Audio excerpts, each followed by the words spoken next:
জীৱন.com বাৰুদৰ পৰা খেলুৱৈ পথাৰলৈ মোৰ দাদা দেৱন সিঙৰ পবিত্ৰ স্মৃতিত মাটিৰ বুকু ফালি শস্যৰ বীজ সেউজীয়া হৈ অংকুৰণ হোৱা মানি পৃথিৱী জীৱনৰ প্ৰগতি হৈ উঠে।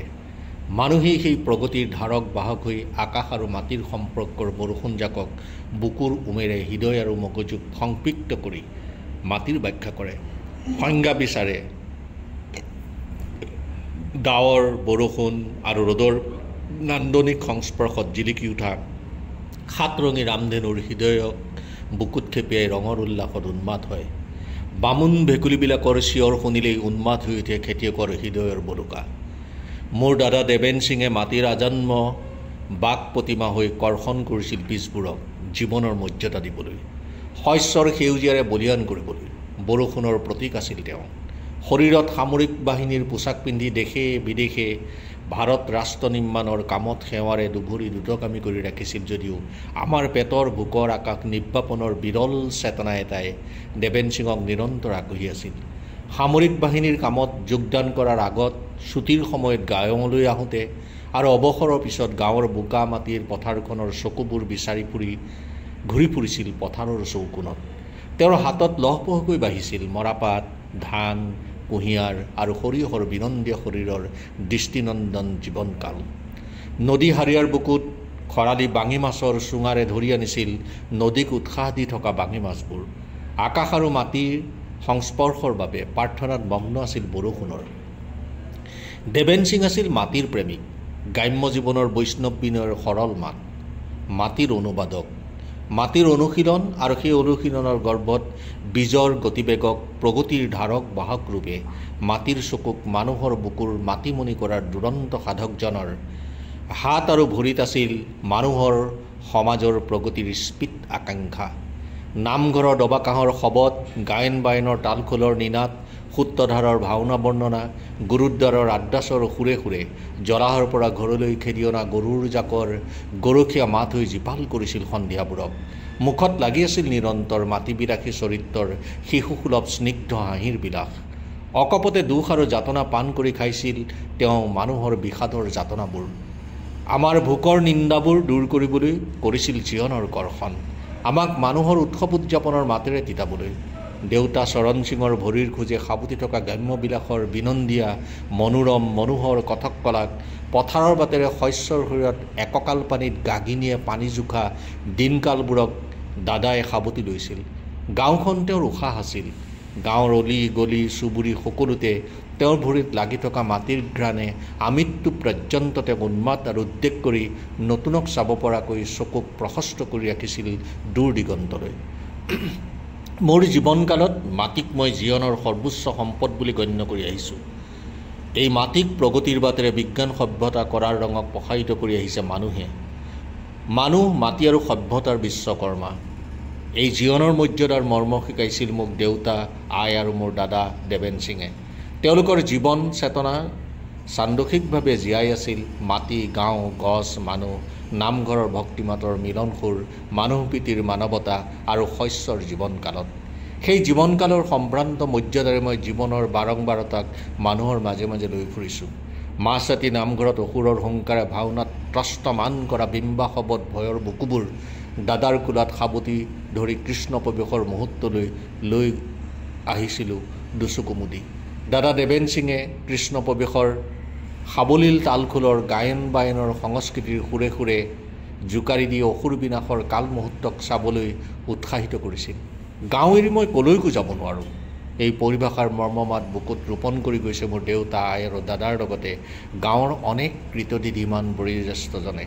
সেয়ে গাঁও বুলি ক'লেই এক অজান অনাবিল সুখ আৰু আনন্দই মোক জোকাৰি থাকে মাটিৰ, কৃষকৰ, শস্যৰ বীজবোৰৰ উন্মুখ চকুৰে নামঘৰৰ দবাকাঁহৰ শবদৰ বুকুত। 29 জুন 2025 তাৰিখে সন্ধিয়া 8:05 উত্তৰ গুৱাহাটীৰ নাৰায়ণা ছুপাৰ স্পেচিয়েলিটি হস্পিটেলত চিকিৎসাৰ সময়ত হেপাটাইটিছ চি ৰোগত আক্ৰান্ত হৈ মৃত্যুক সাবতি লোৱা দাদাৰ স্বৰ্গযাত্ৰাৰ কথাই আপোন মানুহৰ বুকুৱে বুকুৱে বিষাদৰ চকুলোৱে তিতাই বিষণ্ণ কৰিছিল প্ৰত্যেককে। মোৰ বাবে দাদাৰ মৃত্যু সহ্যৰ বাহিৰত। শোক আৰু বিষাদৰ এনে জীৱনকালত অনেক অনেক অকালতে স্বামীহাৰা হোৱা নাৰীৰ বিষণ্ণ মুখবোৰে মোক জীয়াই থকাৰ পথটো দেখুৱাবলৈ যতন কৰিছে। মোৰ অনেক বান্ধৱী আৰু বন্ধুৱে নিজৰ স্বামী আৰু পত্নীক হেৰুওৱা দিনকালবোৰে মোক চেলেকিছে। সেই বিষণ্ণ সময়কো সাৱটি দাদাৰ আত্মাৰ সদ্গতিৰ বাবে জীয়াই থকাৰ পথটো প্ৰশস্ত কৰিবলৈ যতন কৰিছোঁ। ৰাষ্ট্ৰসংঘৰ অধীনত শান্তি সেনাৰূপে দেবেন সিঙে দক্ষিণ আফ্ৰিকাৰ জৰ্ডনত 1 বছৰ কাল সেৱা আগবঢ়াইছিল। সেই সমকাল তেওঁৰ জীৱনৰ কঠিন সময় আছিল। মৃত্যুৰ আতংকৰ নিত্য নতুন সন্তাসে কলিজা খামুচি আছিল। বাৰুদ সৰ্বস্ব ধাতৱ হুঁচিয়াৰী জলবায়ুৰ মাজত উত্তপ্ত আফ্ৰিকাৰ ৰ'দে পৰা মাটিত যেনিয়ে তেনিয়ে সৰ্বহাৰা মানুহৰ এমুঠি ভাতৰ তাৰণাৰ চিঞৰবোৰে তেওঁক হাহাকাৰ কৰিছিল।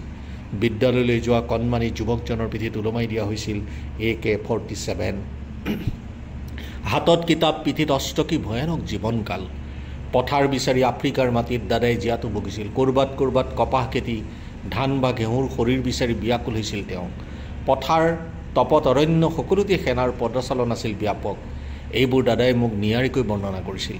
আফ্ৰিকাৰ মানুহ যুদ্ধপিপাসু নহয় হত্যাকাৰী। কৃষ্ণকলা আফ্ৰিকাক কোনো তৃতীয় শক্তিয়ে নিৰন্তৰ যাতনাত ডুবাই ৰাখি শান্তি, প্ৰগতি আৰু সভ্যতাৰ বাটৰ পৰা যেন নিলগাই ৰাখিছে। বাট পথৰ দুৰৱস্থাৰ কথা বৰ্ণনা কৰিছিল তেওঁ।